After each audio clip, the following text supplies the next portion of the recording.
caso, Breno Bueno, em face da Universidade Federal Fluminense. Gostaria de passar a palavra para a palavra. Muito obrigado. Excelência, o fato é que o senhor reitor da Universidade Federal Fluminense instituiu da noite para o dia um método que ninguém conhece para julgar processos administrativos, cometendo completo abuso de poder, razão pela qual impetramos este mandado de segurança. Pedimos deferimento. Ora, um ato administrativo com todos os vícios de forma é nulo. O senhor reitor tomou essa atitude de uma hora para outra, sem consultar o conselho da qual faz parte, sem obter nenhuma aprovação. Nós consideramos esse ato completamente nulo e é por isso do cabimento do mandado de segurança. Excelência, a senhora já viu alguém se defender através de um computador? Bom, eu nunca vi e nem considero que seja eficaz. Acho completamente desfavorável ao direito. O réu alega, em sua contestação, que utilizaria um programa eletrônico do sistema financeiro semelhante ao MSN para julgar processos administrativos. Uma coisa completamente inadmissível para o nosso direito. Em nenhum momento, em nenhum lugar da administração pública é utilizado esse método desconhecido, esse método eletrônico. Vejamos, o plenário da Câmara dos Deputados é completamente feito através da sustentação oral pelos deputados. As comissões parlamentares de inquérito são sempre feitas através de sustentação oral, porque aquele acusado tem o direito de se defender oralmente e não através de digitações. O próprio STF sempre se utilizou nos debates orais. Além do mais, debates eletrônicos não são permitidos pela lei. Qualquer debate que seja eletrônico viola o princípio da legalidade, porque não é a lei que institua esse tipo de debate. Pelo lado, gostaria de saber qual é a lei, então, que ele está se referindo. Vou repetir para o senhor advogado que minha afirmação é de que não há lei de ausência de lei que permita. Como você quer que fique se não tem lei? Não há lei, não há lei. Obrigado, excelência. Valeu, Rony. Vou afirmar pela terceira vez que não há lei. É ausente lei que defina, que permita debates eletrônicos, mantendo assim a sustentação oral pelas partes, como é feito tanto no judiciário quanto no administrativo. O senhor procurador vai contra toda a ordem dos advogados e sempre defendeu a sustentação oral, garantindo o contraditório e a ampla defesa. A publicidade das sessões de julgamento é fundamental. E desse jeito, não há publicidade nenhuma. Um julgamento feito através de um programa, né, sei lá como é que deve ser esse programa, porque ninguém conhece, acredito que seja visível apenas para aqueles que podem acessar. O povo brasileiro não poderia participar desse julgamento. Ou seja, novamente viola o princípio da publicidade.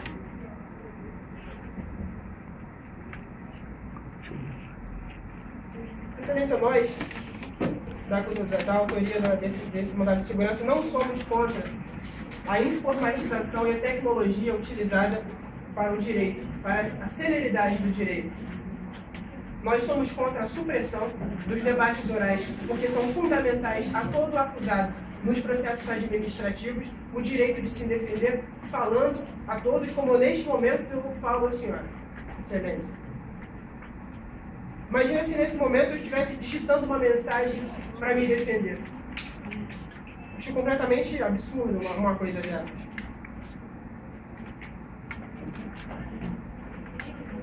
Como enquanto na contestação, o senhor procurador mencionou a palavra processo eletrônico, talvez não tenha sabido explicar direito, mas processo eletrônico significa não mais do que digitalizar peças, não suprimir a voz daqueles que se defendem.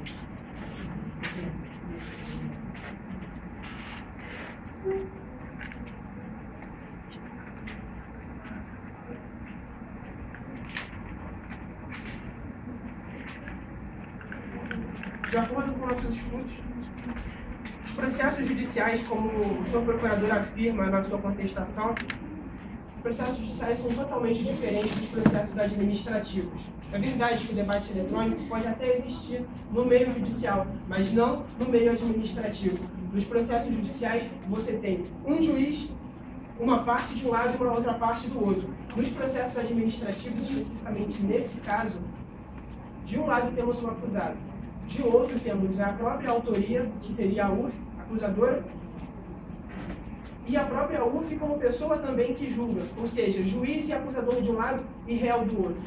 Como se não bastasse, ainda gostaria que suprimisse a nossa voz. Mais uma vez, considero isso absurdo. Suprimir esse direito. Excelência, eu não tenho mais muito a falar. Vou repetir o que acho que é imprescindível. Uma síntese dos relatórios que foi passado da Vossa Excelência. Inicialmente, nós impetramos esse mandado de segurança que é completamente cabível. Por quê? Devido ao abuso de poder, pelo ato que o senhor reitor cometeu, quando instituiu, sem avisar a ninguém, sem documento nenhum, sem aprovação nenhuma, tal ato administrativo que consideramos nulo e precisa ser anulado. Como se não bastasse, as plenárias virtuais não são em nenhum momento adequadas para utilizar nos processos administrativos, porque advém de um sistema financeiro, não tem adaptação nenhuma ao direito, porque suprimem a voz dos acusados, e porque nós não vemos em nenhum lugar disso na administração pública, como eu já citei anteriormente. Finalizando com os princípios, nós acreditamos que é imprescindível a sustentação oral das partes para a garantia do devido processo legal, do contraditório e principalmente da ampla defesa. Excelência, eu não tenho mais nada a declarar nesse momento. Muito obrigado. Agora fala. Boa noite, Excelência. Primeiramente, se tratando de processo administrativo, nós não temos todo o povo brasileiro como sujeito.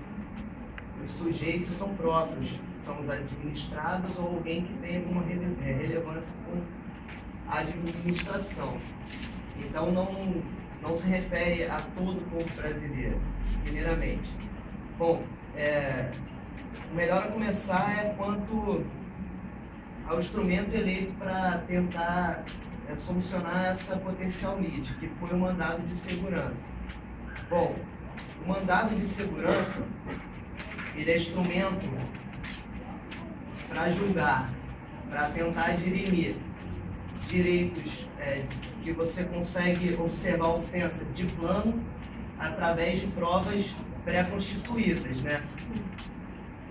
Eu não vislumbro nos autos e nós aqui na Justiça nos atemos à verdade formal, né? Porque nós nos atemos ao que está nos autos, nenhuma prova pré-constituída que possa caracterizar o cabimento do mandado.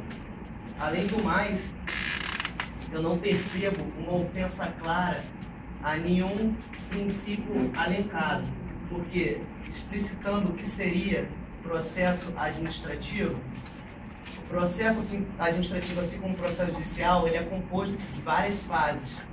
Tem a fase em que há necessidade de instrução, de produção de provas, e tem a fase de se julgar. O Conselho Universitário da UF, o órgão máximo, ele, além de outras funções atribuídas pelo regimento interno, ele tem a função de julgar processo administrativo.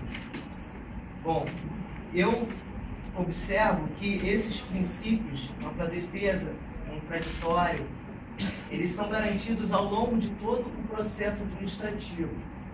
Então, somente na hora do julgamento é que, de certa forma, ele está cerceado na medida que se impossibilita a sustentação oral. Só no final, onde deveria sim se julgar e não se produzir provas. O conselho serviria para isso. Além do mais, na lei de mandado de segurança, ele diz que não são adequados quando puder, através desses processos administrativos, ocorrer algum tipo de recurso com efeito suspensivo. Ora, no caso concreto, não restou claro que tipo de processos administrativos são. E, porventura, alguns deles, ou quiçá todos, podem sim ser recorridos, cito exemplo, por exemplo, ao MEC, a depender de qual objeto a ser tratado.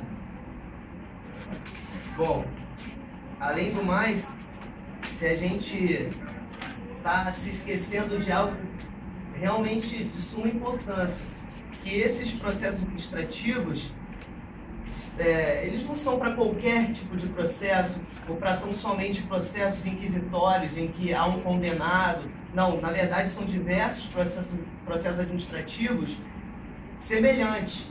Então, o que se busca aqui não é cercear a defesa de um administrando ou de aquela pessoa específica. O que se busca, sim, é uniformizar o entendimento da administração pública, que, inclusive, há um princípio dizendo que a administração pública ela tem que se pautar de forma hegemônica, de forma igual. Então, o que se tenta é dar uma certa segurança jurídica a esses processos semelhantes, né, na medida em que se institui um plenário virtual que possa dar mais celeridade àqueles processos e que se julguem, aí vale dizer, processos repetidos, processos semelhantes e que só está acumulando. E a gente sabe que não só na seara judiciária, mas também na seara administrativa, a gente percebe sempre uma ascendência dos processos em que se faz necessário dirimir as dúvidas, certo? E só para aqueles que realmente, porventura, necessitar uma maior dilação probatória, um maior debate, aí sim eles são necessários o seu discurso. Bom, então, para tentar resumir do não cabimento do mandado de segurança, são por dois motivos, né? O primeiro é que, a meu ver, não há violação direta desses princípios constitucionais, considerando que durante todo o processo administrativo, ele é composto de várias partes, esses princípios são decididos, e também por caber eventualmente um recurso administrativo com efeito suspensivo. Não cabe em sede de mandado de segurança, assim como está na petição inicial aqui no pedido, as provas. Não se cabe você requerer diversas provas. O mandado de segurança ele tem que ter uma prova pré-constituída. Então, além do mais, não há aqui nos autos ou na petição inicial acostada a elas nenhum elemento de prova pré-constituída. Bom, e se por debate, amor ao debate jurídico, a gente quiser entrar no mérito, a gente repete que o processo administrativo ele é composto de diversas fases e que na fase de se julgar, a gente tem que julgar, desculpa ser redundante, não precisa ficar prolongando e ficar debatendo quando não tem nenhum sentido maior, né? Não tem nenhuma especificidade inerente àquele caso. Então, ao longo de todo o processo administrativo, é assegurado ampla defesa, contraditório, as decisões são públicas, elas não são feitas, como está dizendo na petição inicial, através de e-mails corporativos ou e-mails pessoais, elas são públicas no sentido que elas estão para todo mundo ver, certo? Além do mais, não sei se alguém já teve a curiosidade de ir ao Conselho Universitário, ele é composto de inúmeros conselheiros, cerca de mais de 100, né? Você pensou... Peço desculpas, tenho permitido falar. gostaria de dizer que em nenhum momento, assim como ele perguntou, gostaria de declarar que em nenhum momento na contestação foi afirmada comprovadamente a publicidade desse novo sistema que ninguém utiliza. Só você fazer analogia ao MSN. Posso continuar? E além do mais, vamos agora aproveitar o gancho, né, do caro colega.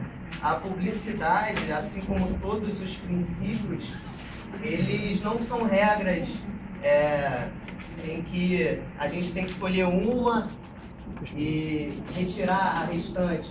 É inerente a todo princípio você conseguir sopesar ele. É bom até que nenhum princípio seja absoluto. A gente consegue mitigar, ponderar. Isso que o STF aplica quando ele vê algum princípio em contradição ou em contraponto. É a técnica da ponderação. Ela vem do jurista Alexis, um doutrinador muito famoso exteriormente. Essa técnica de ponderação é que, se nós quisermos entrar realmente no mérito, nós deveríamos aplicar agora. O que é mais importante ao caso concreto? Você reafirmar uma jurisprudência, unificar ela, dar segurança jurídica, ou até, aproveitando a nossa Constituição, e em um de seus artigos, inclusive no artigo 5º, como direito fundamental, proclama que a todos, no âmbito judicial e administrativo, são asseguradas a razoável duração do processo e os meios que garantam a celeridade de sua tramitação. Isso foi... esse inciso ele foi colocado na Constituição através do Emenda Constitucional número 45 e é tido como direito fundamental. O que nós... Só uma coisa que eu quero falar, que eu tinha passado com os parece eu queria saber sobre o desconhecimento desse método, que ele não foi sobre que ele falou de consultado aos membros do conselho. Então, aqui vale rapidamente, o nosso advogado, meu amigo, ele disse que não é conhecido esse tipo de processo administrativo não é aplicado em nenhum órgão da administração. Agora, esse procedimento da plenária virtual, ele é aplicado no nosso guardador da Constituição. O STF, desde 2006, julga em casos repetitivos, né? Ou seja, exatamente nesses casos, através da plenária virtual. Né? Basta analisar, desde 2006, como o STF funciona. Além do mais, na legislação, isso é do TJ de São Paulo, explicitando como que ocorre, isso está na nossa contestação, como que ocorre esse procedimento. Eu acredito que essa resposta esteja na própria contestação, mas há de se lembrar que, inclusive, por que o STF adotou esse método assim novo, mas um método que quer romper paradigmas e garantir um resultado mais eficiente, até, entre aspas, mais justo, né? Porque a oralidade processual, ela é inerente em qualquer processo, é um princípio, é um pressuposto, ela não é passível de ponderação. Então eu vou ler aqui o voto do senhor ministro Joaquim Barbosa, que, assim, para tentar explicitar rapidamente, numa ação 433 aqui do STF, o ministro Eros Grau estava afastado justificadamente, né? E ocorreria uma prescrição no dia posterior àquela ausência justificada, né? Por conta disso, por ele não estar lá, não teve quórum suficiente para punir aquele indivíduo, inclusive era um crime político, e o senhor ministro Joaquim Barbosa disse a seguinte frase, depois, para tentar entender. Senhor ministro, penso que devemos refletir soluções que hoje estão em nossa disposição. Devemos refletir porque situações como essa tendem a se repetir aqui. Temos os instrumentos para solucionar. De algum tempo para cá, assisto às sustentações dos relatórios, ora no meu gabinete, ora aqui na antessala. Não vejo nenhum problema. A partir dessa decisão emblemática assim, do STF, que ocorreu essa prescrição punitiva do agente é que passou a se adotar desde 2006, ou seja, há 5 anos atrás, no Tribunal de Justiça de São Paulo também são aplicados. Olha, por que não pode se aplicar também, pergunto eu, na Universidade Federal Fluminense? Será que é um retrocesso? Enfim, só para terminar o pedido. Ainda acabou o tempo. Tempo acabou, acho que por direito é complicado ultrapassar o tempo. A explicação o pedido.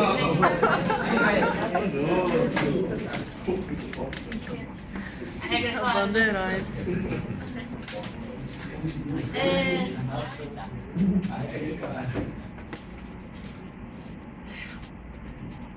Já pedi um tempinho aqui, apesar de parecer ter, pelo que eu vi, eu entendi que isso é um passo para frente, é um avanço e vai trazer eficiência.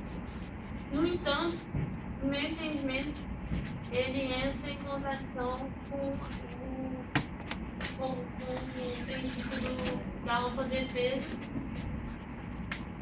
e contraditório, acoplado ao fato do conselho em questão ter sido contra essa, não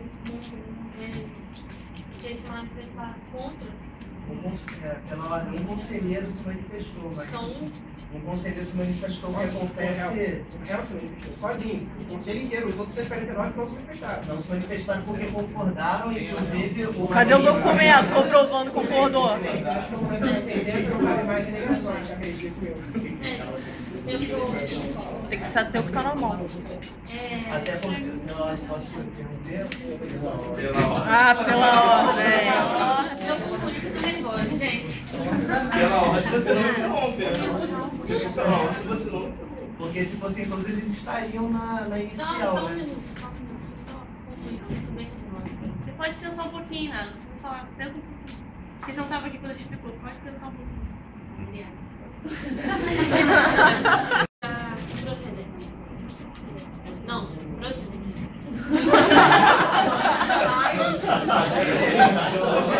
Não.